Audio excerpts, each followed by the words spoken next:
You don't get accused and convicted of child torture and then suddenly are like, oh, I just really care about these children's healing. Like, that's not what happens. I almost fell over in the courtroom when I heard Jodi say that she loved those children. Jodi doesn't love children. Jodi's like Ted Bundy. Long before one-time therapist Jodi Hildebrandt was convicted of child abuse alongside former YouTube influencer Ruby Franke, her alleged victims were calling her out for sadistic abuse. Now, a new lawsuit against the women lays out some of the most heinous allegations. Welcome to Sidebar, presented by Law&Crime. I'm Jesse Weber. When Jodi Hildebrandt and Ruby Franke were arrested on charges of aggravated child abuse in August of 2023, much of the world was shocked. They were stunned. Ruby had been this big deal on YouTube for years, chronicling her family's life on a channel called 8 Passengers. At one point, she had more than 2 million followers. Meanwhile, Jodi Hildebrandt, she had launched her own life coaching business called Connections, social media pages full of life advice. But it turns out, though these seemingly virtuous women, they were anything but.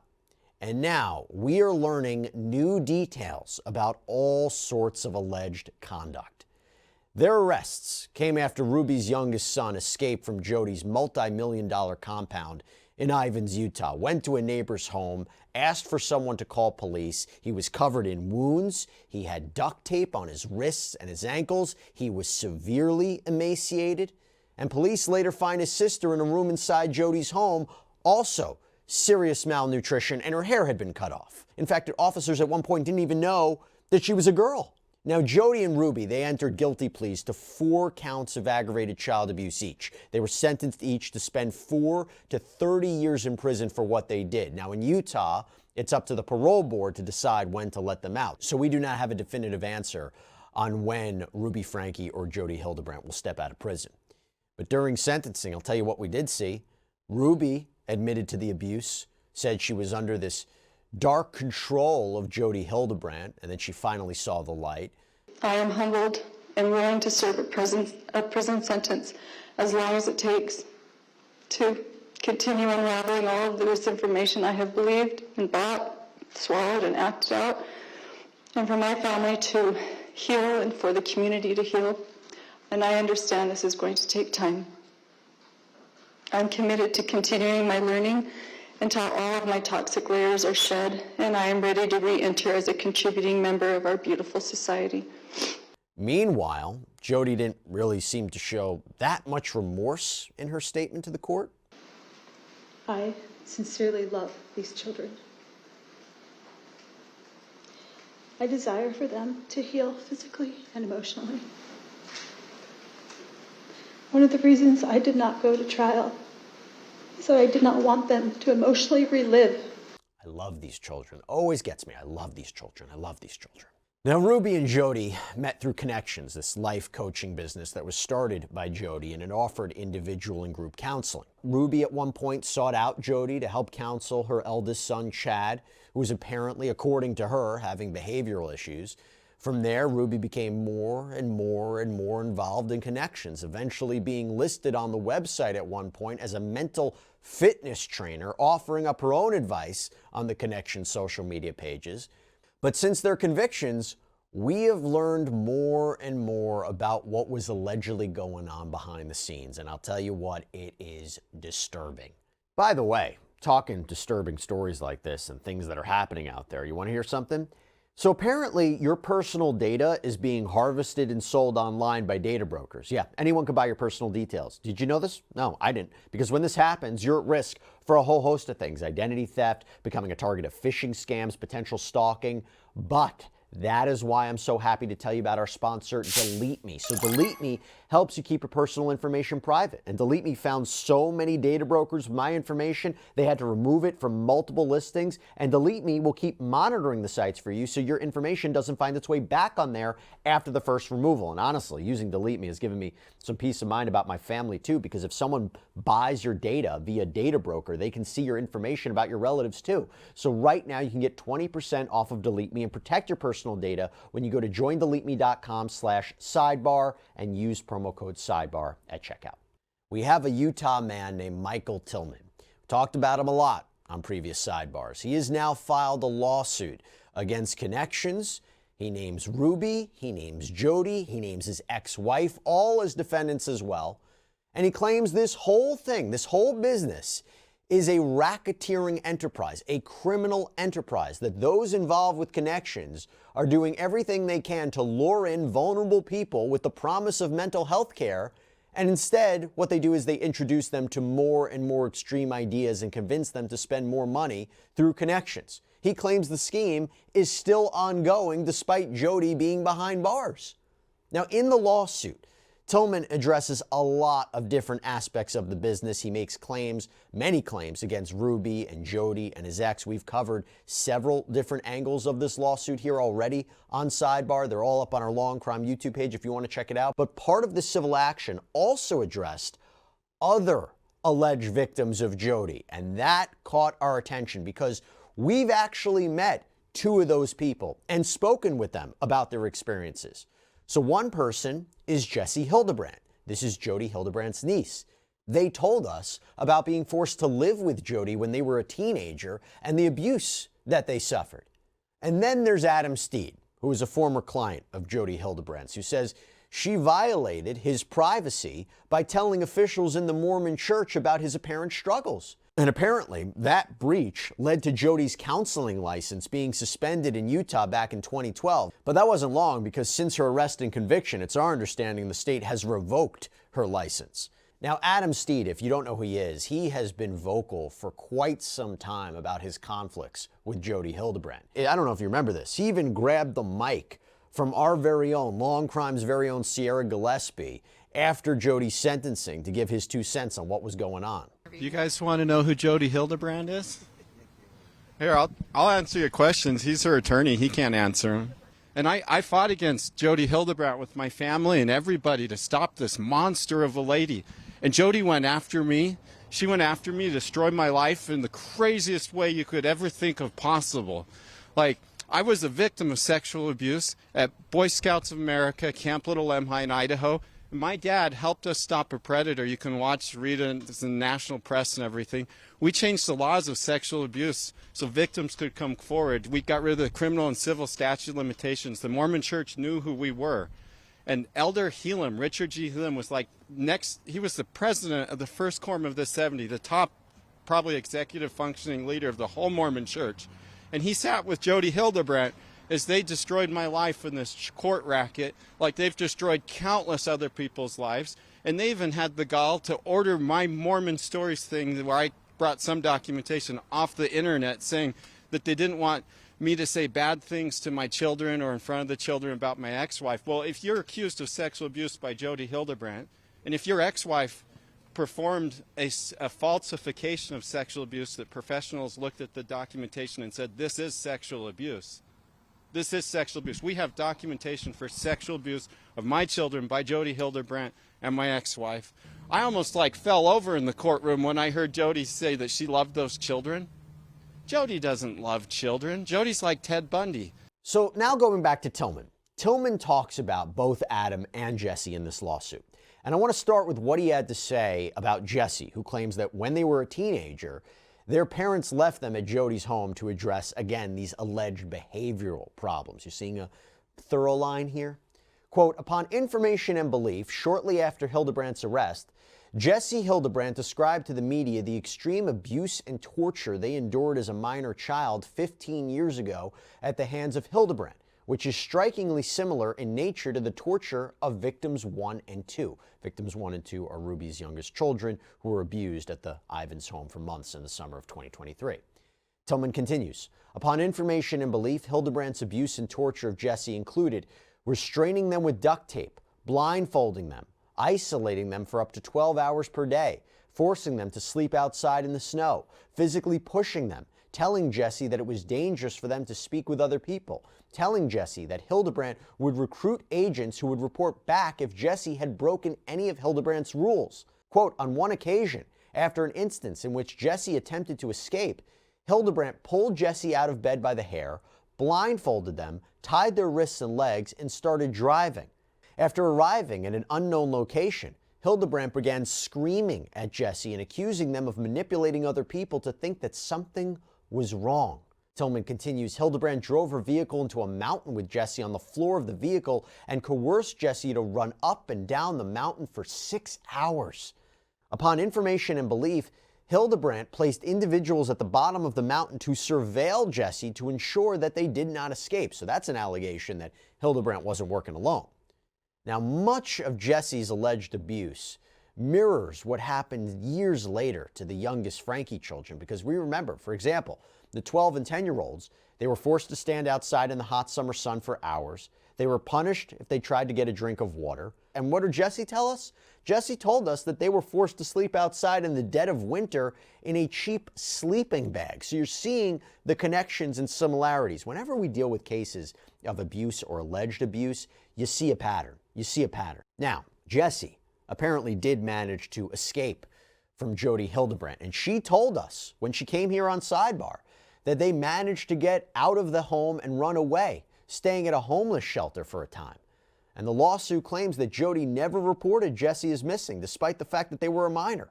We spoke with Jesse after Jodi's guilty plea at the beginning of 2024. It's been quite a journey on my end of processing and reprocessing everything that's been going on. The day that it happened, I was surprisingly really angry. I didn't expect to feel so much anger kind of come up in that experience. I think part of it was when her lawyer came out and gave just the most ridiculous comment to the press about how Jodi is just, she pled guilty because she's just trying to, take accountability for her actions. And she just really cares about the kids healing and all of this garbage, just complete trash. That was pretty enraging. I can't imagine it actually changing anyone's mind or convincing anyone of like it's so obviously a manipulation tactic to save face. But that was pretty enraging. And then slowly throughout the day, like a lot of this weight just like slowly kind of lifted off my shoulders, and a lot of this subconscious fear that somehow she was going to be able to kind of wiggle her way out of any accountability slowly lifted. Like it's like you don't get accused and convicted of child torture and then suddenly are like, oh, I just really care about these children's healing. Like that's not what happens. Yeah. You don't go 15 years of having this be a pattern and then suddenly be like, I just really care about these children. That's not possible. Now, Jesse said they wouldn't be at the sentencing because of travel plans, like actually living in Germany. That's now according to their Instagram. But they do plan to travel back to Utah to be there for any of Jodi's parole hearings. I won't be there for her sentencing simply because of just the timing of it. I'll be in Europe. I would have liked to be there for the sentencings. I will be there for the parole hearing, most likely. That's, I think, where a lot of victims, like that's the important time for the victims to come forward and to convince the board that she doesn't deserve any sort of parole. Now let's talk about Adam Steed, because meantime, Adam Steed was instrumental in getting Jodi's license suspended for 18 months back in 2012. Now, Steed was a recently married man with one child and another on the way. He was attending BYU, Brigham Young University in Provo. He was an active member of the Church of Jesus Christ of Latter-day Saints. He says his bishop recommended he go to marriage counseling with his wife. And here's some of what Adam Steed had to say on Sidebar last year. I will tell you a story that Jodi Hildebrandt's more sophisticated than a normal person in a lot of ways. She evolved into what she became. She would put us in a phase 1. There's phase 2 and phase 3 of the particular group she was in at the point. And phase 1, it wasn't very intense. It was lighthearted and fun. And, think of like a PG movie or something, and a lady that's just charismatic and fun and teaching these principles about delusion, denial, and all this kind of stuff. Codependency, using small examples in people's lives where they didn't realize they were in this state and the whole room laughing about it. that was phase one. And it was, couples, all happy couples thinking they were with this incredible lady.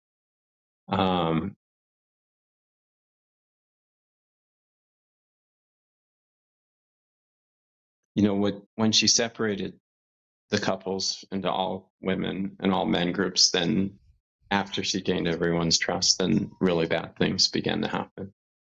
And what's different in my case is that when I chose to leave this like cult-like group, Jodi tried to punish me, and she worked through BYU Honor Code office and legal measures to try to hurt me. And I have the emails between my ex-wife and her planning out all this stuff, talking about what the real issues in our marriage were, and then them evolving that into something drastically different with allegations that would totally destroy your life. And how that evolution happened from what they originally were like is just astounding. I had to come forward because when I heard that they were doing the same thing to those little kids that they did to me to hide their crimes, it was totally predictable. And I knew my records would just completely show the world the truth of how dangerous this lady really is. And clients that are close to her that are probably not really good people in the first place, but that she enhances their abilities under her guidance to do incredibly criminal things. Going back to Tillman's lawsuit, it says, quote, upon information and belief, Steed and his now ex-wife saw Hildebrandt for counseling services through Connections for 9 months in 2008. Steed's experience is yet another example of the enterprise's fraudulent and unlawful scheme involving the provision of fraudulent services through Connections. Steed said, we came there for marriage counseling and she pulled us into her porn marathon. Upon information and belief, instead of providing legitimate counseling services, Hildebrandt immediately diagnosed Steed with a sex and pornography addiction, even after Steed stated he didn't have issues with either. Hildebrandt also insisted that the Steeds needed to triple down on the amount of therapy sessions they were purchasing through Connections for the financial gain of the enterprise. Steed indicated Hildebrandt's charges were as high as $2,000 a month. After Steed refused, Hildebrandt provided false accounts of Steed's confidential counseling information without his permission to leaders in the church, to honor code officials at the university he was attending, and to 2 other therapists. Hildebrandt's actions towards Steed were typical of the enterprise's strategy to keep individuals within the enterprise. Hildebrandt and other members of the enterprise would coordinate with a victim's spouse, often also a member of the enterprise, to disseminate false allegations and information about a victim's mental health diagnosis, to embarrass, harass, and subsequently coerce victims to stay within the enterprise for fear of facing additional public shaming. Okay, first, wow. Second of all, these are allegations. So these are Tillman's accounts, these are Steed's accounts, these are allegations, and also to be clear, neither Jodi Hildebrandt nor Ruby Franke nor anybody else connected to Connections or part of Connections has been criminally charged in connection with any of these allegations. Just have to put that on the table. But to be clear about what we're saying here, according to this lawsuit, because Adam Steed didn't want to keep pouring money into Connections, Jodi retaliated, and she allegedly set out to ruin Adam Steed's life. Tillman claims, quote, when Steed refused to continue paying Hildebrandt exorbitant services fees through Connections for the benefit of the enterprise and to treat non-existent mental health issues, Hildebrandt conspired with Steed's now ex-wife to falsely accuse him of sexually abusing their small child.